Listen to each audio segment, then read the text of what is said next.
हमारे साथ देश के लोकप्रिय सांसद और हर मुद्दे पर बेबाक तरीके से बोलने वाले श्री निशिकांत दुबे जी, हम आज उनसे सीधा बात करेंगे। सर, झारखंड की राजनीति और प्रदेश की राजनीति में आप हमेशा अहम भूमिका निभाते हैं। जिस तरह से झारखंड की राजनीति को लेकर क्या कहेंगे, क्योंकि पिछले 5 वर्षों से कहीं न कहीं सरकार नहीं है, और आने वाले चुनाव में क्या होगा सर? हमारी सरकार बनेगी, एनडीए की सरकार बन रही है और बहुत बड़े मार्जिन से बनेगी, बड़े बहुमत से बनेगी। जनता त्रस्त है और जिस तरह से संथालपना में आदिवासियों की जनसंख्या घटी है, लगभग 17% जनसंख्या घटी है, और बांग्लादेशी घुसपैठिए जिस तरह से बढ़े हैं, आप समझिए कि पूरे देश भर में मुसलमान 4% बढ़े, लेकिन हमारे यहाँ 14% बढ़े हैं, और आदिवासी 45% से 28% पर आ गया है। हमारा जो है ज़मीन कब्जा कर रहे हैं। अभी आपकी जानकारी दे दूं मैं कि ईडी ने इसी ज़मीन के बारे में जो है 5 एफआईआर किया है। आज ही एफआईआर किया है ईडी ने। ईडी इस केस की जांच करेगी, एनआईए इसकी जांच कर रही है। भारत सरकार चाहती है एनआरसी लागू हो। आज ही चंपई सोरेन जी का गायबथान में कार्यक्रम था और बड़ा जोरदार कार्यक्रम हुआ। इतने बारिश, पानी, आंधी, तूफान में भी जो है सारे आदिवासी जो है अपना दुख दर्द लेके उनके सामने थे। तो मुझे लगता है, और माननीय अमित शाह जी का कार्यक्रम है भोगनाडी में और बोरियो में, तो जो माहौल है उस माहौल के आधार पर मैं कह सकता हूं कि हम लोग बड़े मार्जिन से अपनी सरकार बना रहे हैं। सर, बांग्लादेश घुसपैठियों की अगर बात करें तो आप हमेशा इसको लेकर सदन में भी आवाज़ उठाते रहे हैं, लेकिन विपक्ष जो है इसको सिर्फ ये बोल रहा है कि ये बीजेपी का एक मुद्दा है, लोगों को दिग्भ्रमित किया जाता है, ये कहा जा रहा है सर। विपक्ष जो है जनगणना को तो नहीं झुठलाएगा ना। अभी तो 2021 की जनगणना नहीं हुई है, हो जाएगी जनगणना। लेकिन जो 1951 में जनगणना हुई थी उसमें आदिवासी 45% था। आज जो जनगणना हुई है 2011 में, वो तो जनगणना कांग्रेस ने कराया है ना, हमने नहीं कराया। कांग्रेस के समय हुआ है। वो कह रहा है कि 28% है, तो 17% आदिवासी कहाँ गया? आदिवासी के नाम पर, पिछड़े के नाम पर, दलित के नाम पर राजनीति करने वाले, महिला के नाम पर राजनीति करने वाले कहाँ हैं? वो बता दें हिसाब कि हम यदि झूठ बोल रहे हैं तो 17% कहाँ गए आदिवासी। दूसरा, 1951 में 9% मुसलमान की आबादी थी, आज वो लगभग 23% के आसपास है। 2011 की जनगणना कर रही है जो कांग्रेस ने कराया है, तो 14% कैसे बढ़े? पूरे देश भर में यदि मुसलमान 4% बढ़ रहा है, तो हमारे यहाँ वो 14% कैसे बढ़ा? कौन है लोग? जिन लोगों का नाम जो है इस बार 2024 के वोटर लिस्ट में था, वो उन्होंने वोट ना 2009 में दिया, ना 14 में दिया, ना 19 में दिया, 24 में अचानक आ गए। बाप का उम्र जो है वो 60 साल है, बेटे का उम्र 67 साल है।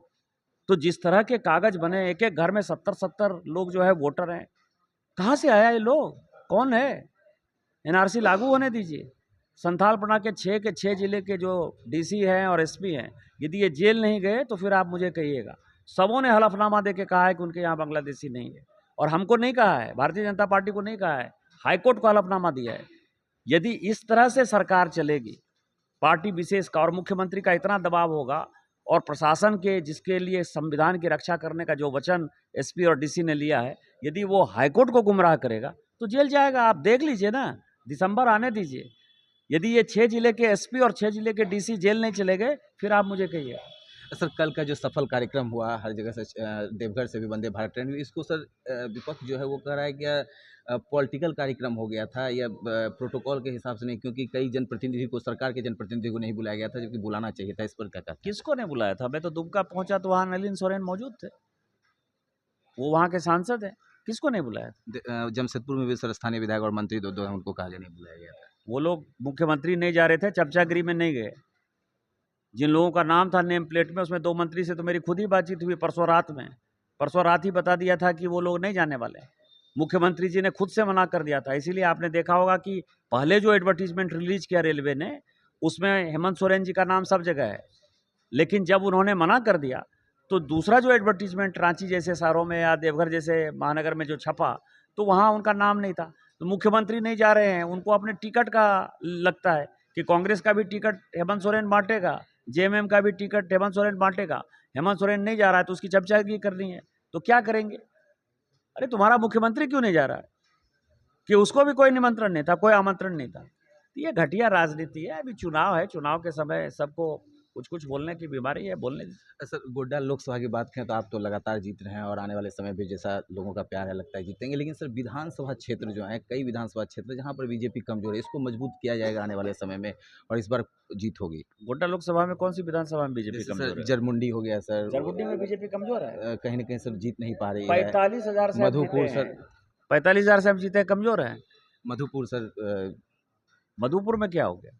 वहाँ भी सर कहीं ना कहीं बीजेपी की सीट हार जा रही है।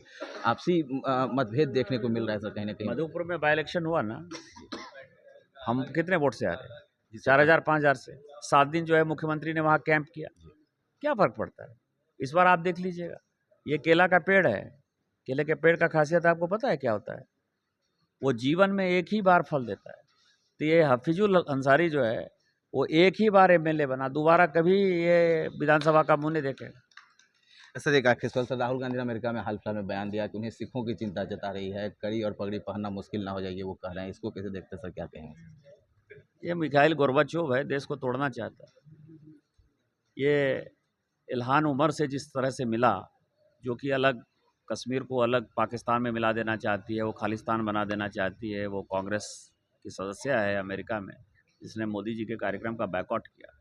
जिस तरह से पन्नू जो कि सिख फॉर जस्टिस की बात करता है और अलग खालिस्तान बनाने की बात करता है, उसने जिस तरह से प्रेस स्टेटमेंट दिया कि हम राहुल गांधी के बातों का समर्थन कर रहे हैं, तो इसके नाना ने जो है भारत को 2 भागों में विभक्त किया।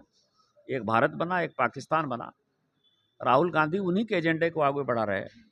वो एक अलग कश्मीर बनाना चाहते हैं, अलग देश, एक अलग जो है खालिस्तान बनाना चाहते हैं।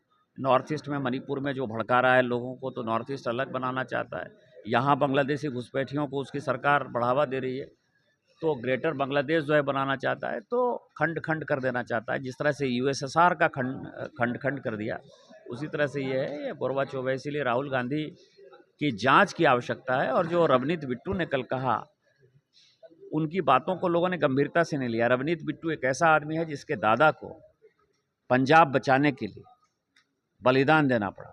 आपको पता है कि मुख्यमंत्री के तौर पर उनको जो है उड़ा दिया था आरडीएक्स से। वो उनका पोता है, वो बलिदानी का पोता है, वो शहीद का पोता है।